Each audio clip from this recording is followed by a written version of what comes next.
The moment that we learn not to take those things personally from the things that I'm about to continue to share in this episode, the better off we will be.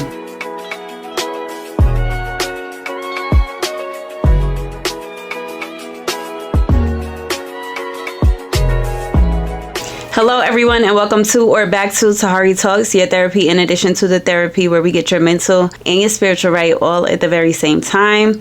This is episode 35 of Tahari Talks. Every time we hit an episode ending in a 5 or a 0, I just feel like it's such a benchmark episode. Not that all of them are not special to me, but when we hit those, it's like, wow, we are really putting in episodes on episodes. So this is episode 35, titled Don't Take It Personal. And we are about to get into some things. First of all, I want to say thank you so much for being here. If you're listening on the audio only platforms, then thank you so much for tuning in. I appreciate y'all. And if you're listening on YouTube, or watching on YouTube rather, be sure to go ahead and hit that subscribe button as well as your bell notification icon so that you don't miss out on any future uploads from Tahari Talks. My name is Briana Tahari if you're new here, and I upload new topics every week on different topics to help you, me, and us get and keep our lives together. Y'all are probably like, girl, is it spring where you at or not? Why are you reporting to us from a full winter hoodie? But it's raining outside and it's cold in my house, so stall me out. We're all friends here, right? Okay, no judgment zone. Without further ado, let's get right into the episode, baby. Talking about not taking it personal. And in a world where emotions are in the driver's seat for most people's brains, hearts, whole beings, this episode's topic is necessary. If you're not new to Tahari Talks, you know that I've been wanting to talk about the horizontal versus the vertical relationships for a while.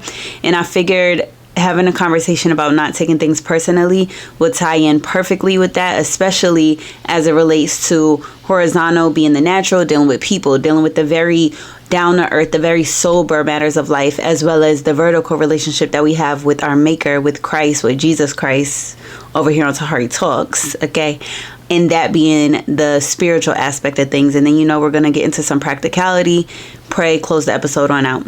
And again, if you're new here, when I'm talking about vertical, I'm talking about the relationship with you and God. And when I'm talking horizontal, I'm talking about the relationship that you have with human beings, no matter what arena that may be in, your personal life, your work life, your parent-child relationships, which will fall under the personal. But any interaction or relationship that you have to work through and maintain with another human being is considered horizontal. And we all deal with so much interpersonally. I've been dealing interpersonally. I'm sure you have a million and one stories that you could pour up from past or present for things that you've been dealing with as it relates to people in your life. But I noticed that in this season of dealing with conflict around me, or when it arises around me, my posture in it all has literally changed the game for how I respond to, and thus how I navigate these issues. And I want to give some insight on helping you to do the same.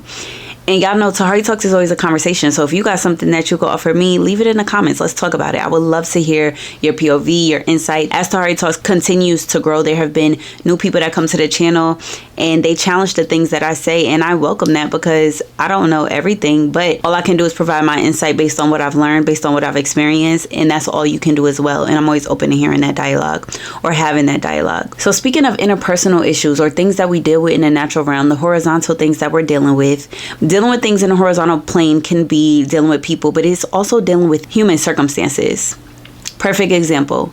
My old laptop, I was in the middle of editing the last episode to go live on this channel, and y'all knew, if you look forward to the episodes, then you know it was a while between episode 33 and 34 going up.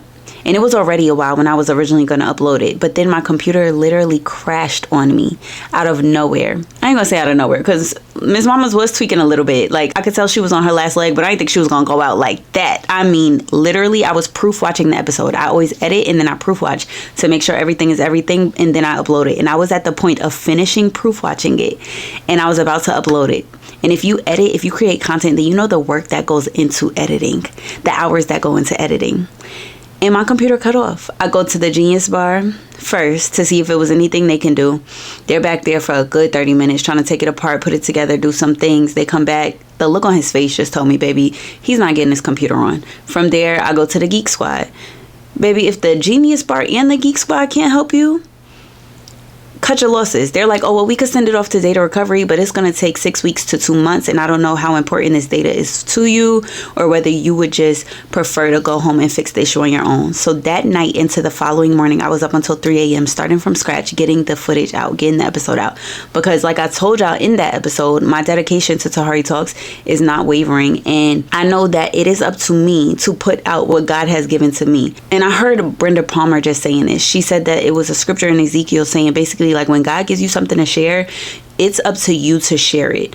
If you do and the people listen, whether they don't, that's on them. But if God gives you something to share and you decide not to, and people sin on account of what they would have known better had you share what God gave you, then their blood is on your hands. And I knew that without the language. I've read it without it being put in the form in the way that she put it. But why am I saying that to say? I don't play when it comes to putting out the content that God has given me to put out these days. That's what I'm saying that to say. So I was in grind mode, working all over again to put it out because my focus was here. The focus here would have had me crying. Old me would have been like, oh my God, I can't believe the computer's dead. How am I going to get a new one? I got all these expenses. That's going to be another bill that I got to worry about. Content is my livelihood through other channels right now. So if God knew that I needed that, why would he allow this to happen? I'm in my feelings, so I'm not going to get back to the work. I'm scared that's going to happen again, so I'm going to step back for a second and give it a break. The feelings me, the horizontal me, would have been focused on all of those things. Mad at God, in my feelings, taking time away, so that I can get myself together mentally, when really my focus was here. Okay, so one thing I am sure about is that God wants me to get this message out. The other thing I'm sure about is that God knows what I need. The other part that I know is that my God is a provider. The other part that I know is that he already knew that this day would come long before it became, and he's already gone before me and worked it out. So why then would I spend my time, my energy worrying about something that he's already worked out? Why then would I spend my time and energy in my feelings, stepping away from something that I'm already knowing that I'm called to, when I'm wasting time focusing on the human part of it, when I just need to be focused vertically? All right, God, that was just your way of making way for a new one, so let me just take the step forward. All right, God, maybe you're trying to teach me something in this, so let me move forward until the lesson is learned. All right, God, maybe it was just a natural mishap, and I got to put on my big girl pants and thug it. Even though I'm tired, even though I've been mom all day, even though I've been doing errands here and there to no avail, I need to put on my big girl panties and move forward and do what I have to do, because purpose does not become derailed because life is happening. Your purpose is still your purpose, and he still said what he said. And you know that he's going to make a way. Fast forward, I worked on my husband's computer to get the content out that I needed to get out for Tahari Talks for my other obligations and contracts. Cool. A week later, my brother's like, yeah, I got this new computer essentially, and I'm about to wipe it. You can have it. You don't got to worry about getting a new one right now. And that's what I've been working on. And when I say it's so fire, an upgrade from what I had, moves faster. I've never uploaded content as quickly as I'm able to now. It's everything that I needed. But had that situation not happened and I focused on my frustration, I wouldn't be here working from a new laptop as we speak. And none of what I just shared is about the material thing. It's all about the posture in it and realizing that life is going to happen. We cannot avoid that. We live in this world, so we're a part of the human life experience. But what is your posture in response to the things that are going to happen? Are you going to focus horizontally on how you feel, on how you think, and oh my gosh, woe is me? Or are you going to focus vertically on, all right, God, I already know who you are, and I know it's not your character to have me in a situation that you're not going to help me see my way out of. So if I keep my eyes on you, focus on you, and keep my ear to you and what you're trying to say and show me through this, then I know I'm going to be okay. And that is the posture and everything that I am trying to get y'all to focus on in this. Don't take it personal. Nothing was personal about that. I could go on and on about different situations that I'm currently dealing with, that I've dealt with in the past, and I could look at the way that others in the situation, the way that I myself went about things. And of course, you could take it personal, especially when you have personal stake in the relationships. But also, you can focus vertically and say, all right, God, let me remove myself from it. Let me remove my emotions from it and focus more on what you're trying to do through this, on what you're trying to expose through this, on what you're trying to uncover through this, on what you're trying to strengthen and prune in me through this. Because sometimes we could focus on not taking things personally from other people, but you got to focus on yourself in it too. Because maybe you're not the victim. Maybe it's something that you need to be shown about you through the situation that you're dealing with. We're going to get to that though. I always get excited and start talking ahead of myself. Let me slow walk this thing, but we're going somewhere. Just stick with me. So again, getting yourself in a posture of, I know you, God. I trust you, God. Let me focus on you then. and see where you are going to take me. And that will give you so much relief in going day to day and navigating all of the things that you're trying to navigate in life. In the posture that I'm in now, because my eyes are fixed on God, because my eyes are fixed on what's most important, because that's where my energy is geared toward, I can manage much better. And that's not to say that I'm perfect. That's not to say that I have it all figured out. But that is to say that that is what has worked for me. That's what's working for me. And thus far, it's the best thing that has worked for me and can work for anybody if we keeping it a band. And thus is what God has given me to share with all of you to help us grow and get better. We go through life carrying so much personally and taking so much personally from coworkers, from friends, from family, from our kids even, from romantic relationships. And the moment that we learn not to take those things personally from the things that I'm about to continue to share in this episode, the better off we will be. So let's get into the spiritual, and then we're going to segue into some practicality like we always do. So the first scripture that I want to get into with y'all is 1 Peter 2:23. And it says, when they hurled their insults at him, he did not retaliate. When he suffered, he made no threats. Instead, he entrusted himself to him who judges justly. Again, when they hurled their insults at him, he did not retaliate. When he suffered, he made no threats. Instead, he entrusted himself to the one who judges justly. A lot of us, especially the ones that like to clap back, the ones that like to get into some things, the ones that like to meet you where you're at, the ones that like for others to fool around and find out. You're not going too much like this verse because it cuts a little bit. It causes us or makes us, forces us to have some self-restraint. And that's not something that is instinctual for most of us. But this verse is a reminder that we will exhaust ourselves trying to retaliate and get back and clap back to every little thing. And sometimes we can find ourselves at extremes depending on our season of life. Because there was a time where I wouldn't even think, and I'm blacking out. There was a time where I get out of the situation and I'm like, that was so ugly. I hate that I allowed myself to become that person, because now I got to deal with the fallout of it. And I don't even like I'm disgusted with the way that I acted. And that was on that side of things, that extreme. But that part of me became so explosive because as a child, I was that kid that didn't say too much of anything. Just allowed whatever to happen, went with the flow, people pleaser, too quiet, did not stand up for myself. And so when you are a child like that, you become ill-equipped as an adult. And ill-equipped as an adult doesn't always look like not standing up for yourself. Sometimes ill-equipped as an adult, coming from a child who was introverted and did not say too much, looks like being explosive and feeling the need to defend yourself at every single turn. And you're not in control either way. So there has to become this healthy balance of in between where you're like, all right, I don't have to address every little thing.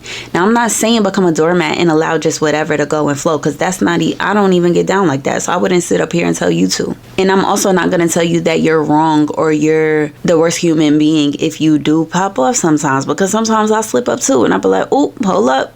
God's still working on me right there. Oh, hold up. Tighten me up right there. But we are all works in progress. And what it does mean, and what I am saying, is that I'm now in a place where I trust God in a way that I trust that the one who judges justly will fight for me so that I don't have to. And will fight for me in ways that will be much stronger, much better, much more effective than I could ever be. Much stronger than my human strength could ever muster. And when you know that, when you have that peace, and not just in a way of, God will fight my battles, let me turn the other cheek. Like when you know, when you've seen it happen, when you know it to be true, you can sit back and be like, you know what, there's a lot that I want to say, it's a lot that I could say, but I'm not going to say anything at all because I'm going to let him fight that battle for me. It's not mine to fight. I'm going to exhaust myself. I'm not equipped enough to do it. I just got to let him do his thing. I got to focus here. I can't focus here and trying to meet you where you at and bark back and yell. And He judges justly. So let him do his thing. Verse number 2. I'm going to go to 2 different verses for this one. How do I want to roll this out for y'all? So this isn't just one verse specifically, but if you're familiar with the New Testament in the Bible, then you're familiar with the story of Martha and Mary, the sisters from Bethany, and they're also the sisters of Lazarus. I just came back from filming a podcast. I was a guest on a podcast in Atlanta recently, and that was the focus of the scripture. So I really got to dive into these characters, Martha and Mary, and I'm not going to go into too much of what the podcast was about because that's for that space, that's for that platform. But one thing that really stuck out to me about Martha and Mary is that Jesus defended Mary multiple times. And again, if you're familiar with how Martha's characterized in the story and how Mary is characterized, then you're aware of Mary's position and just focus. Baby, this just clicked to me. If there was ever a person in the Bible that focused vertically and did not worry about the horizontal things, it was Mary of Bethany. Okay? And because she focused vertically, Jesus defended her multiple times that we saw in scripture. So who's to say it didn't happen more without being recorded? But the first time that he defends her is in Luke chapter 10, verse 41. And it says, Martha, Martha, the Lord answered, you are worried and upset about many things, but few things are needed, or indeed only one. Mary has chosen what is better, and it will not be taken away from her. Again, if you know, you know, and I don't want to give too much away of what I'm going to talk about on the podcast episode, but Jesus is defending his child. Don't talk about my girl. I got her, and it's not going to, like, she's good. Don't worry about her. You're worried about her. And she could be going back and forth trying to defend her position and her focus with you and to you and combat with you. But she's not doing that. She's good. Don't worry about her. So he defends her to her sister. Then John 12, verse 7, he also defends her once more against Judas when Mary is pouring perfume on Jesus' feet. Yes, she pours this expensive perfume on Jesus' feet, and Judas is like, girl, you could have, or Jesus, that don't make no sense. Like, we could have sold this for a year's worth of wages and gave it to the poor. He wasn't even concerned about the poor, true tea. But in verse 7, in chapter 12, verse 7, Jesus immediately says, and it's the first words that he speaks in this whole chapter. He says, leave her alone, Jesus replied. It was intended that she should save this perfume for the day of my burial. You will always have the poor among you, but you will not always have me. So why did I even use those verses? To emphasize the fact that all Mary had to do was be at Jesus' feet. She didn't have to worry about who was saying what, about the background noise, about defending her position, about saying, oh, I'm at Jesus' feet because, don't talk about me because my focus is on Jesus' feet and you think I should be cooking and cleaning. Don't talk about me because I'm spilling or I'm using this expensive perfume on his feet and you feel like I should be doing something more practical or something more economical. Okay, Judas.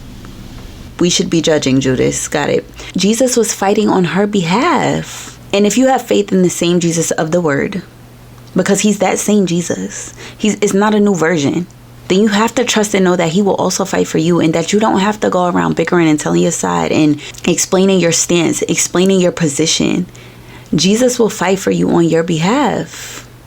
He did it twice, a couple chapters away, for the same character. He fights for us regularly, constantly, in ways that we can't even see all the time. So to think that he won't defend you, and to think that you're powerful enough to really defend yourself, to really change minds about you, you're not. Because that's another part of it too. People are going to think and feel how they want to feel regardless.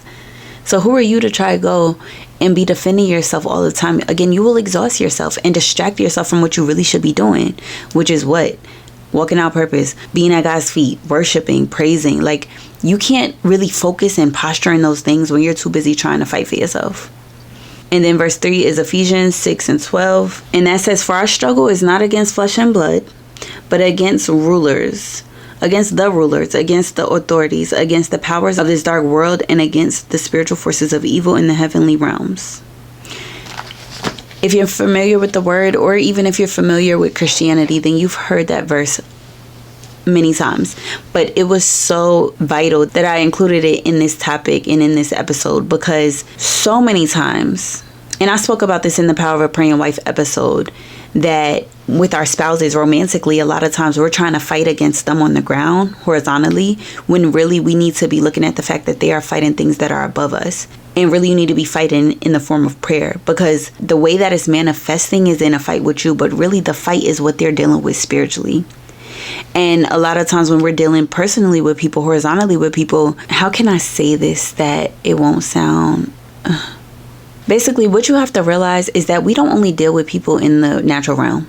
We aren't dealing with people in the natural realm and the natural realm only. And I used to think that Christians that spoke this way were being too deep or being spooky or being scary and just trying to sound more spiritually high than they really were. But it is the truth, and you will know it to be true the more that you walk through life, and the more that you get in your word, and the more that you pray, and God strengthens your discernment. And when you see and know that for yourself, then you will realize and get to know and become to know the intensity of this truth. People are often under spiritual influences that they don't even realize, more than we typically recognize. And when you understand this concept, you will find it easier not to take things personally. The offense and negativity that's being directed at you often stems from these unseen forces, not the person themselves. And again, it may sound spooky at first, but it's true. So you deal with somebody, they just have this nastiness to them, nastiness about them, and you realize that they're dealing with a spirit of anger, and not even on like some, I'm just labeling you, but truly fighting forces of anger. And that's on a surface level. You don't understand why that man, that woman that you know you have no business dealing with constantly makes you feel away in ways that you have no business entertaining. Now realizing that they're operating in a spirit of lust, or a spirit of lust is operating through them at you. And so it's not even them personally. And you're like, why? Like normally I wouldn't even be attracted to this person. It's not the person, it's the spirit. Same spirit, different person.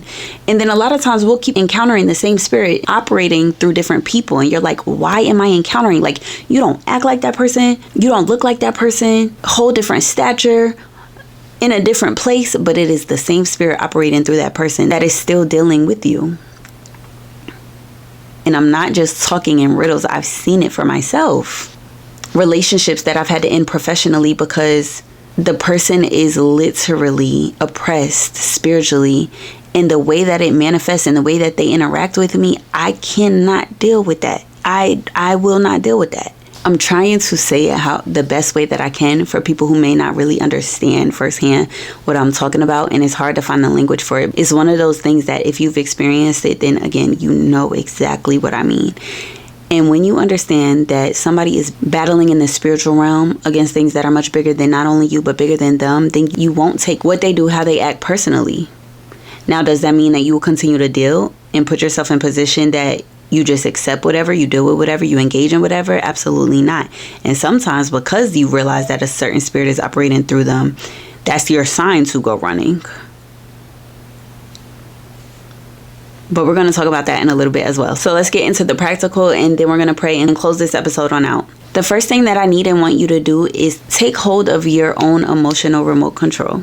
I spoke about this in the emotional control episode. It's its whole own episode. If you have not checked it out, be sure to do that. I will link it in the card. But I felt it appropriate to bring it to this topic as well. I spoke about in that episode the concept of the emotional remote control. In the book, The 7 Habits of Highly Effective People, the author talks about this concept of your emotional remote control. And I want to read this tidbit. It says, the concept of emotional remote control in the context of the 7 Habits of Highly Effective People emphasizes taking responsibility for your reactions and choices rather than letting external circumstances dictate your emotions, aligning with the habit known as being proactive. So from the whole concept introduction of taking hold of your own emotional remote control, he then continues to break it down. You can be reactive or you can be proactive. Being reactive is taking all things personal. Being proactive is saying, all right, let me take initiative here and be in control of my own responses to people and situations, effectively holding the remote control to my life. Whereas a reactive person, they let external factors control their emotions and their actions. So whatever you want, I'm on. You piss me off, I'm gonna act up too. You're having a tantrum, child, so I'm gonna throw a tantrum with you.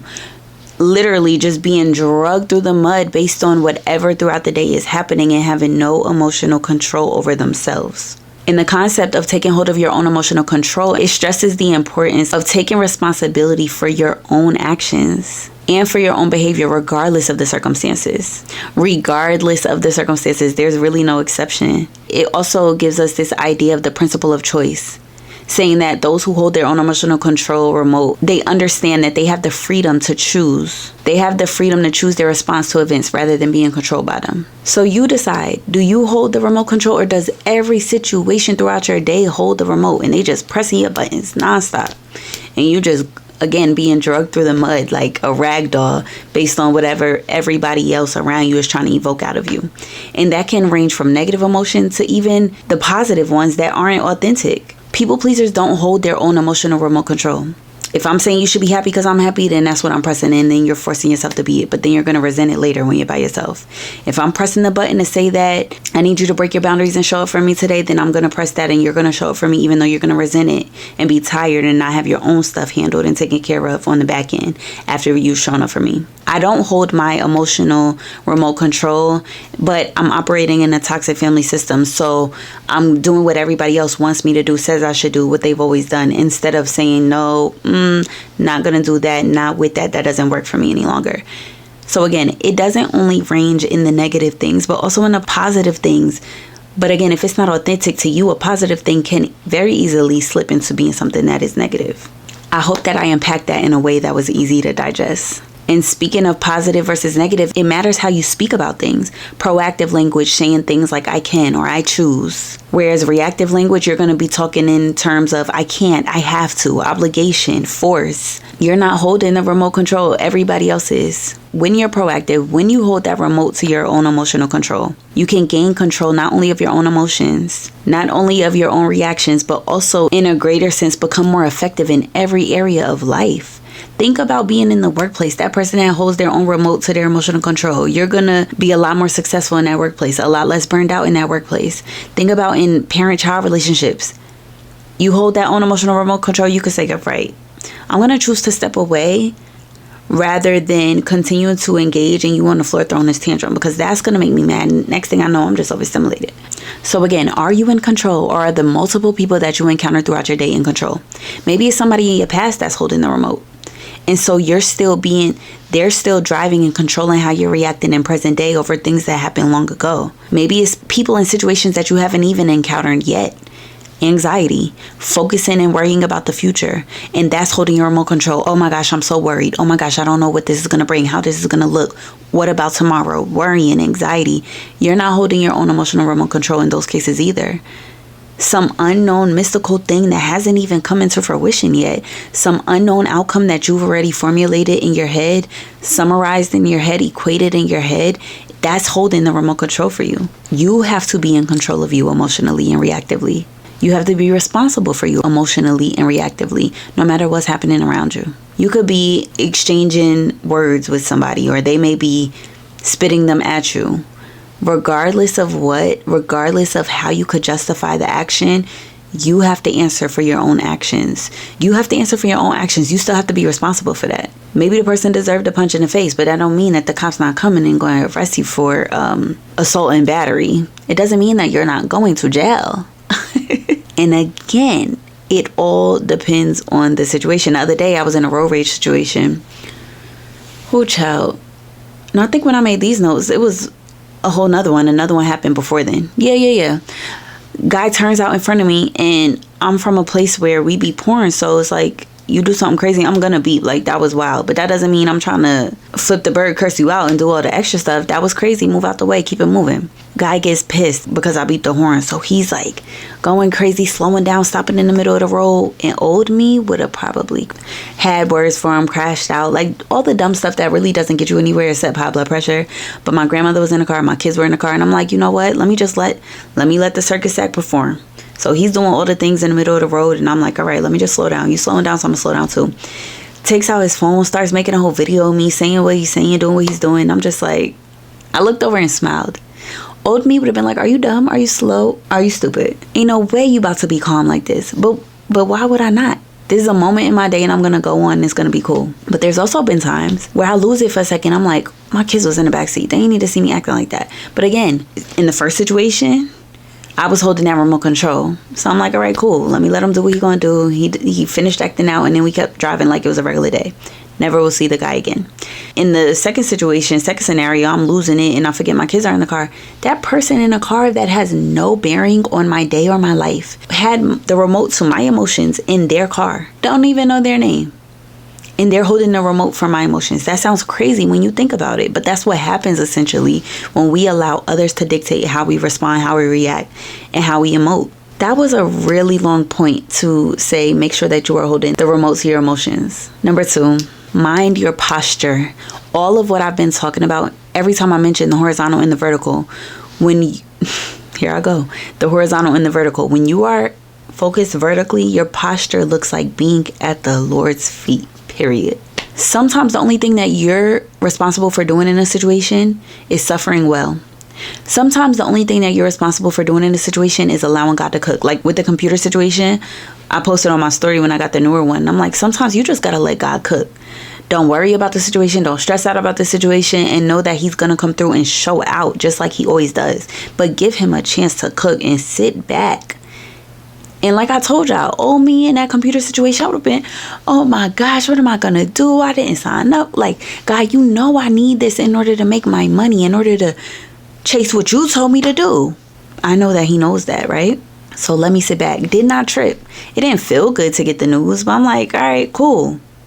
Let me get in the lab, do what I need to do, and just wait on God to do it. I know he's going to do, which is come through. Maybe not in a way that I sense. I didn't see it happening in this way, but he did what I needed him to do. And what he felt was best for me. Because that's the other part. A lot of times we go into situations mad and upset because we have the outcome that we would like in our minds. And it's like, but that's not the outcome that God has predestined for you in his will. And it's not your will be done, but his.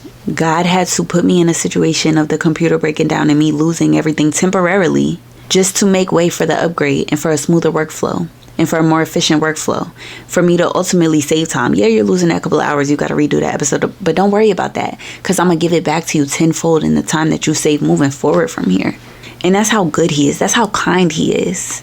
And imagine me throwing a fit about what was lost, not realizing that it was only his way of giving me better. Another example, when we were in Atlanta for me to film the pod, my husband had a run to do. So that morning I took them to breakfast, and then I took them to a park nearby, close to our hotel. And the park was super cute. It was exactly what we needed. They had like a smaller children's toddler area for the kids to play. And then it was an area for the swings. And then there was this larger playground that had all of the things, like a rock climbing wall, maybe 4 or 5 slides, swings, like monkey bars, all of the things that the smaller park did not have. Swing set could have never. Walking trail. Like, it was a very nice park. But I started my kids off at the smaller park because I'm like, all right, let's just work our way up. We go from the smaller park. Mind you, my children are 2 and 5. So my 2-year-old is loving the smaller park, but my older child wanted us to, like, all right, anyways, like, let's just keep it moving. So then we go to the swings. My smaller child was cool with that. So then it's time for us to go to the bigger park. My 2-year-old threw a fit. I'm talking about falling out on the concrete. But I knew that I was taking him to something better. I knew that I was taking him to something upgraded. I knew that once we got there, he would understand that what I'm taking you to is way better than what we left behind. That little 1-2 park, that little baby slide, that little 2-inch slide could have never compared to where I'm about to take you. So I'm literally carrying him while he's screaming and crying. Everybody's looking at us crazy, but I don't care. Like, the kid is going to do what the kid is going to do. Let's go. And then as soon as he sees where we're going, as soon as he sees where I'm taking him, he's so excited. Oh, mommy, this is cool. This is fun. So again, we get there. It's cool. It's nice. It's fun. But first I had to carry him crying. First he had to emote. First he had to get it out. First he was upset. First he was anxious about the fact that he wouldn't be able to focus on that good thing that he had. Now realizing I'm taking you to better, baby. You're not even going to be focused on this little baby park once we get to the big one. And a lot of times that is us with God, kicking and screaming over the little things that are lost, not realizing that we're on the way to better. And we could have gotten there quicker and with less stress if we didn't have to get carried kicking and screaming, and if we would have just went willingly, realizing that our parent is never going to lead us wrong. Our father is never going to lead us wrong. He knows better. So I'm saying that to say, don't be the crying toddler. Be mature in your faith in knowing that he's a good father. Suffer well and see what he's doing through and in the situation, because he's always working. He never slumbers. And he's always at work, especially when your purpose and his will are in alignment and when they're tied hand to hand. A posture of somebody who is focused vertically looks like prayer. A posture of someone who is focused vertically looks like not getting bent out of shape about the things that's happening around them, because they're like, all right, not my will but yours, Lord. You know these people, you know your people, so you're going to work it out. Not my will but yours. If it's not meant for me to be at this job, which I love so much, then that only means that you have better or something new or something that you want my attention to be focused on instead. And so rather than kicking and screaming, tears coming out of my eyes, let me keep my vision clear. Let me keep my vision focused on you. A posture of somebody who's focused vertically, it looks like asking God to help you respond how he wants you to respond, and not in the way that your flesh would want you to respond. A posture of somebody who is focused vertically and not horizontally looks like guarding yourself up with the word, with the bread of life before you go out into the world. Girding yourself up in the spiritual realm through prayer before you go out into the world. So that 2 things could happen. 1, that you're protected. And 2, so that your mouth is speaking based on the things that your heart has already been dedicating yourself to. The word says, and I always say this too, that out of the heart the mouth speaks. So what are you filling your heart space with? And if you're guarding up in prayer and in thanksgiving and in gratitude and being in your word before you go out and encounter your day, then those things that are trying to come at you, you're not going to see it through a natural eye. You're going to see it through a spiritual one. Not only that, but you won't be acting like a savage that is starving because you filled yourself up with the bread of life and living water. That is how you will move when you focus vertically and not horizontally. All right, couple more things. Number 3, I want you to remember that projection is always a thing. Always has been, always will be, especially as it relates to dealing with people. Another thing that will allow you not to take things so personally is understanding that people can only project based on where they are personally. I talked about this like maybe in one of my first couple episodes about caring too much what people think. People only project what is happening internally with themselves. For example, the way that people speak to you is only a reflection of the constant mental track that is playing in their own mind. And when you understand that, you won't take things personally that people say. Like the other day, ooh, child, I was out with a group of people and I said something to somebody and the girl responded almost in a way like she was biting. And old me would have been like, nah, I'm cool. I'm not saying nothing else for the rest of the day. But me today knew that for some reason, she felt the need to defend herself even if there was no threat on my end. She felt the need to bite back because there's something within her that is insecure maybe. There's something within her that feels like she always has to defend herself. There's something in her that maybe feels like people always coming for me, so I gotta be snarky back. And I was able not to take it personally because I'm like, I guess that's how you get down. I guess that's how you speak to yourself. I guess that's how you filter. That's the lens that you filter things through. And knowing that I came from a pure place in the question that I asked, I was just like, all right, sis, whatever you got going on, cool. And you keep it moving. Literally after it happened, I thought about this episode and I was like, ooh, got it. That mental track ain't too smooth. Cool. In projection, I'm not going to say it especially happens with negative emotion, but we see it the most and feel it the most with negative emotion because people project positively too. You ever met that person and interacting with them, dealing with them just feels like a hug? That's how it feels when somebody is projecting a positivity onto you and into your interaction that they reflect onto themselves. They speak highly of themselves. They speak highly to themselves. They're a person that spends time in the presence of the Lord. So they realize they're a reflection of Christ and try to love others like he loves us. They realize that they're image bearers and try to move throughout this world in a way that you feel that when you deal with them. Like I always say, people will look at you and deal with you like it's something different about you. You speak positively to yourself about yourself, and thus you speak positively generally with other people. And so I don't want to focus just on the negativity that projection can bring, but that's usually where we feel it the worst. And that's where projection usually leaves its marks the deepest in the realm of negativity. And I hate that it's like that, but it is what it is. But another way that projection usually works is that people often project feelings such as jealousy, anger, or guilt onto others because it's easier to see those things in other people than it is to acknowledge it within themselves. So sometimes it doesn't look like this is the way that I talk to myself and see myself, but because I won't acknowledge it or see it in myself, I'm just going to put it on to you instead. And projection can lead to misunderstanding because it's based on what people are carrying, their traumas, their past, their worldview, their skewed lenses, etc. But also, we have to remember that boundaries are and always will be a thing. A lot of people don't like that word, but typically the people that don't like the word boundaries are the people that either don't have any or don't like respecting the boundaries of other people.